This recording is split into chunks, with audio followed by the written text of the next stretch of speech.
भारतीय काल गणना, हमने भारतीय काल गणना को विदेशी परंपरा में बिल्कुल डुबो दिया। भारतीय काल गणना और विदेशी परंपरा में डुबो दिया, इसका मतलब क्या? हम अब अपने समय की गिनती करते हैं अंग्रेजों के पद्धति से या अंग्रेजियत की पद्धति से।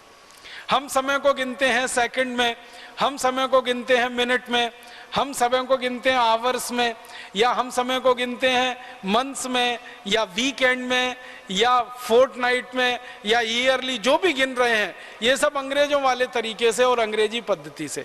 भारतीय पद्धति से भी समय की गणना होती रही है, ये सामान्य लोगों की बुद्धि और विचार में से ही निकल गया। जनवरी गिनते हैं, फरवरी गिनते हैं, मार्च है, अप्रैल है, मई है, जून है, जुलाई है, अगस्त है, सितंबर, अक्टूबर, नवंबर, दिसंबर, ये पूरी की पूरी अंग्रेजियत की पद्धति है, विदेशी पद्धति है। हम भूल गए हैं। सामान्य रूप से आज की पढ़ाई में से पढ़कर निकलने वाले विद्यार्थियों को चैत्र, वैशाख, ज्येष्ठ, आषाढ़, सावन, भाद्रपद, कार्तिक, ये महीने याद नहीं है। जनवरी, फरवरी, मार्च सबको याद। घरों में कैलेंडर भी ये जनवरी, फरवरी, मार्च के ही हैं। और इसको ज्यादा लोग कहते हैं कि बड़ी वैज्ञानिक पद्धति है। मेरे समझ में नहीं आया, रोमन में कुछ शब्द होते हैं जिनको इस्तेमाल किया गया है जनवरी, फरवरी, मार्च के लिए। अब इसमें जरा उल्टी बात करें, दिसंबर है, नवंबर है, अक्टूबर है, सितंबर है। सितंबर एक रोमन शब्द से आया, सेप्ट, SEPT, सेप्ट, सेप्ट माने होता है 7, तो उसमें से सितंबर आया। ऑक्ट, OCT, ऑक्ट है माने 8, उसमें से अक्टूबर आया। और ये नवंबर का जो NOV है ना, ये जो है ना 9 है, और दिसंबर का 10 है। अब अगर आप देखेंगे वास्तव में तो सितंबर 7वां महीना होना चाहिए रोमन के हिसाब से, और इन्होंने नकल की, अंग्रेजों ने रोमन लोगों की, तो सितंबर बनाया। तो सितंबर 7वां महीना होना चाहिए। कौन सा है? 9वां है। अक्टूबर 8वां महीना होना चाहिए। कौन सा है? 10वां है। नवंबर 9वां महीना होना चाहिए। कौन सा है? 11वां है। दिसंबर 10वां महीना होना चाहिए। कौन सा है? 12वां है। कितनी अवैज्ञानिक पद्धति है महीने के गणना की, और इसका कोई अर्थ भी नहीं है। जितने भी अंग्रेज विद्वानों से पूछा जाए, जनवरी का क्या अर्थ है, फरवरी का क्या अर्थ है, मार्च का क्या अर्थ है, अप्रैल का क्या अर्थ है, ये शब्द के पीछे की कोई गहराई है क्या, इसकी कोई व्याख्या है क्या? कुछ नहीं है। और हमारे यहाँ हर महीने के नाम का एक विशेष अर्थ है और उसके पीछे एक लंबी व्याख्या है। वो चाहे कार्तिक हो, चाहे भाद्रपद हो, चाहे सावन का महीना हो, श्रावणी हो, कोई भी महीना है, उसके पीछे एक विशेष विश्लेषण है और एक लंबा उसके पीछे आधार है। अगर मैं उस विषय में जाऊंगा बहुत समय खराब हो जाएगा, लेकिन अभी संकेत मात्र में कह रहा हूं कि भारतीय गणना के हिसाब से महीनों के जो नाम तय किए गए हैं ये विशेष अर्थ वाले हैं। अंग्रेजी पद्धति से जो हम नामकरण करते कोई अर्थ ही नहीं है और कोई बताता भी नहीं है उनके बारे में। और वर्षों वर्षों तक आपको मालूम है यूरोप और अमेरिका में झगड़ा होता रहा। 25 दिसंबर से नया साल शुरू हो और काफी दिनों तक वो चलता रहा। फिर झगड़े के बाद बदल के 1 जनवरी से नया साल शुरू होना बताया गया। अब 1 जनवरी से उनके यहाँ नया साल शुरू होता है, उसके पीछे का कारण पूछो, कुछ कारण नहीं मालूम है कि 1 जनवरी कोई नया साल क्यों होता है, 15 जनवरी को क्यों नहीं हो सकता, 20 को क्यों नहीं हो सकता, या मार्च में क्यों नहीं हो सकता, अप्रैल में क्यों नहीं हो सकता। वो कहते हैं कि बहुत लंबा झगड़ा था 25 दिसंबर और 1 जनवरी के बीच में, वो झगड़ा सुलझ गया, 1 जनवरी कर लिया गया। 25 दिसंबर को तो फिर भी अर्थ उनके यहाँ समझ में आता है, ईसा मसीह से जुड़ा हुआ है, लेकिन 1 जनवरी तो कुछ भी समझ में नहीं आता किससे जुड़ा हुआ है। और भारत में अगर हम नए वर्ष की बात करें तो भारत के अलग अलग क्षेत्रों में नए वर्ष मनाने की अलग अलग परंपरा है। जैसे आसाम में नया वर्ष बिहू से शुरू होता है, तो बिहू का कोई गहरा अर्थ है हमारे समाज जीवन में, हमारे राष्ट्र जीवन में।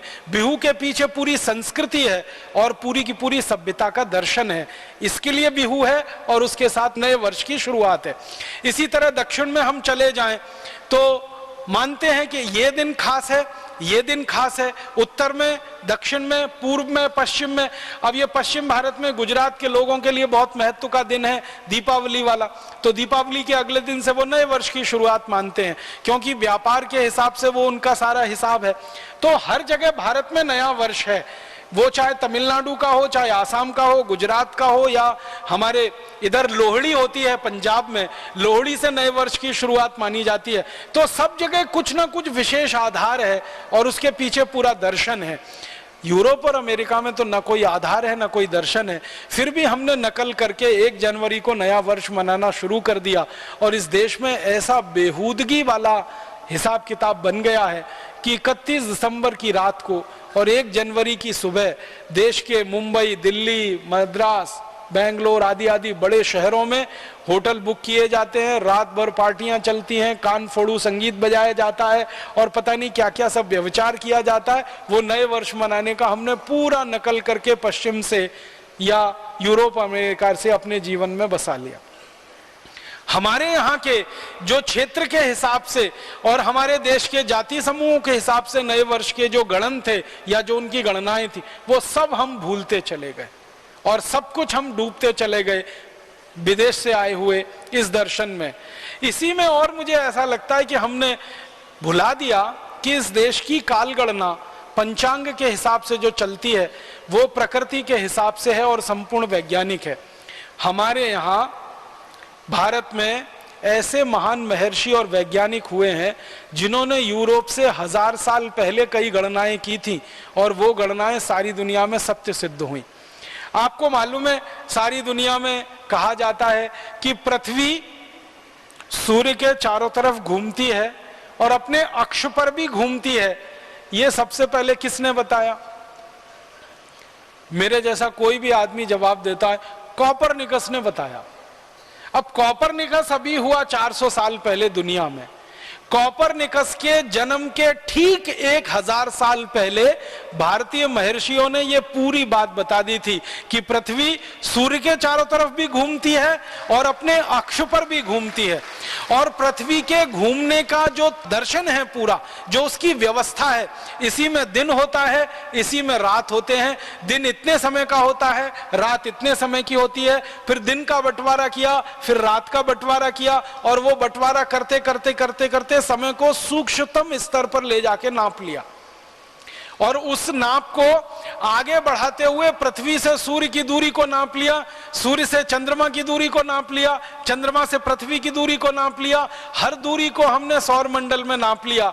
भारत के महर्षियों ने 1000 साल पहले, कोपरनिकस का जिस दिन जन्म हुआ उससे ठीक 1000 साल पहले ये भारत के लोगों को पता था। लेकिन दुर्भाग्य हमारा और सारी दुनिया का कि सारी दुनिया में अभी भी यही पढ़ाया जाता है और बताया जाता है कि कोपरनिकस सबसे पहला व्यक्ति था जिसने ये बात बताई कि पृथ्वी सूर्य के चारों तरफ घूमती है और अपने अक्ष पर भी घूमती है, जबकि सच्चाई इससे कोसों दूर है। हुआ क्या, हम डूब गए पश्चिम से आए हुए एक विचार में और सूचना में। हमने अपने जीवन में यह जानने की कोशिश नहीं की कि क्या कोपरनिकस के पहले भारत में भी ऐसी बात कहने वाले कोई लोग थे या लिखने वाले लोग थे और बहुत ज्यादा वैज्ञानिक पद्धति से गणना करने वाले लोग थे इस देश में। तो समय की गणना, काल की गणना, पंचांग की गणना और उसके हिसाब से दिन और रात की गणना, उसके हिसाब से सप्ताह की गणना, ये सब कुछ भारत से निकलकर दुनिया में गया। मुझे बहुत खुशी हुई जिस दिन पहली बार मुझे पता चला कि ये जो सप्ताह का वर्ण क्रम है, सप्ताह का रविवार, सोमवार, मंगलवार, बुधवार, फिर गुरुवार, फिर शुक्रवार, फिर शनिवार, फिर रविवार, ये सबसे पहले वर्गीकरण भारत में हुआ और उसके बाद यूरोप ने संडे, मंडे, ट्यूसडे इसमें से नकल करके बनाया। और उन्होंने नकल की तो वैसी की वैसी ही कर ली। हमारा रविवार था तो उन्होंने संडे कर लिया, हमारा सोमवार था उसको मूनडे तो मूनडे को मंडे कर लिया, हमारा मंगलवार था उसको ट्यूसडे कर लिया। उसमें उन्होंने सिर्फ भाषा के स्तर पर अंतर लाया, बाकी कहीं कोई अंतर नहीं है, वही है सारा का सारा गणना। और उसके बाद 30 दिन का महीना होगा, और 4 साल में 1 महीना 28 दिन का होगा, और फिर अगले 4 साल के बाद ही वही महीना आएगा। ये गणना भी सबसे पहले भारत से गई और यूरोप और अमेरिका के वैज्ञानिकों ने इसको वैसे का वैसा ही ले लिया। सूर्य की दूरी जो उन्होंने निकाली यूरोप और अमेरिका के वैज्ञानिकों ने, उसमें 1 इंच का भी फर्क नहीं है 1000 वर्ष पूर्व जो भारतीय महर्षियों ने निकाल के दे दी। 1 इंच का भी अंतर उसमें नहीं है। चंद्रमा की दूरी सूर्य से और चंद्रमा की दूरी पृथ्वी से जो भारतीय महर्षियों ने निकाली कॉपरनिकस से 1000 साल पहले, उसमें भी कोई अंतर नहीं है आज की जो दूरी उन्होंने निकाली है। इसका माने काल गणना में या दूरी की गणना में भारतीय विज्ञान का कोई दुनिया में सानी नहीं है, कोई उसके बराबर नहीं ठहरता। अभी यूरोप ने तो सबसे छोटी जो काल की गणना की है ना, वो सेकंड है, और सेकंड का नैनो सेकंड है। नैनो सेकंड से नीचे उनके यहाँ काल की कोई गणना नहीं है। लेकिन आपको सुनकर हैरानी होगी, भारत में नैनो सेकंड से भी कम की काल की गणना है। नैनो सेकंड से भी नीचे वो क्षण है, वो पल है, निमिष है। हमारे वैदिक साहित्य में क्षण का, पल का, निमिष का जो वर्णन है वो नैनो सेकंड से भी नीचे वाले काल में आता है। इतने सूक्ष्म काल की गणना हमारे देश में है। और यूरोप में और अमेरिका में काल की अधिकतम जो गणना है वो बिलियन में है, और बिलियन के बाद ट्रिलियन में है। वो मिलियन पहले शुरू करते हैं, फिर मिलियन के बाद बिलियन शुरू करते हैं, और बिलियन के बाद ट्रिलियन शुरू करते हैं। ट्रिलियन में माना जाता है बिलियंस बिलियन है, माने 1000 बिलियन ट्रिलियन को मानते हैं, और बिलियन में वो मिलियंस के मिलियन को मानते हैं। तो ये गणना उनकी है। लेकिन जब भारत की काल गणना को वैदिक साहित्य में से निकाल कर मैंने समझने की कोशिश की, तो उससे तो कई गुना ज्यादा हमारे कैलकुलेशन है। जैसे मैं उदाहरण के लिए आपको एक सरल सी जानकारी दूं, हमारे भारत में कलयुग की बात होती है, द्वापर की बात होती है, त्रेता की बात होती है, सतयुग की बात होती है। ये कल्पना तो यूरोप में किसी को है ही नहीं। कलयुग 4,32,000 साल का है, द्वापर 8,64,000 साल का है, फिर त्रेता हमारे यहाँ 12,96,000 साल का है, और सतयुग हमारे यहाँ 17,28,000 साल का है।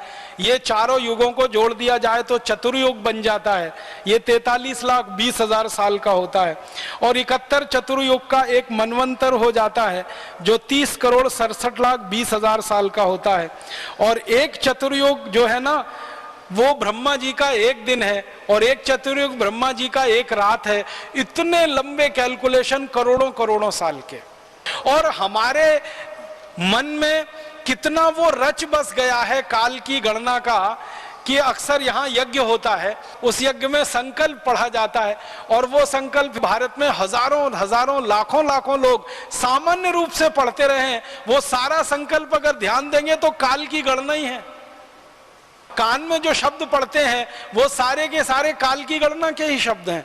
तो संकल्प बोला जाता है यज्ञ के समय, और यज्ञ करना इस देश में हजारों वर्षों तक सामान्य लोगों की दिनचर्या में शामिल रहा है। तो हजारों वर्षों तक सामान्य लोग दिनचर्या में संकल्प बोलते रहे हैं, माने काल की गणना करते रहे हैं, क्षेत्र की गणना करते रहे, स्थान की गणना करते रहे। क्योंकि जब हम यज्ञ करते हैं तो स्थान का नाम होता है, क्षेत्र का नाम होता है, राज्य का नाम होता है, फिर देश का नाम होता है, फिर शायद सारी दुनिया में देश का एक छोटा सा हिस्सा है उसका नाम होता है। तो ये सब कुछ हमारे यहाँ सामान्य रूप से हर व्यक्ति के लिए उपलब्ध रहा हो। अब उस देश में सामान्य रूप से हर व्यक्ति के लिए जनवरी फरवरी मार्च तक सीमित हो जाए सारा समय गणना, या जनवरी फरवरी मार्च के बाद उनका फोर्टनाइट और वीक में सिमट जाए, तो ये बहुत दर्दनाक और अफसोस की बात है।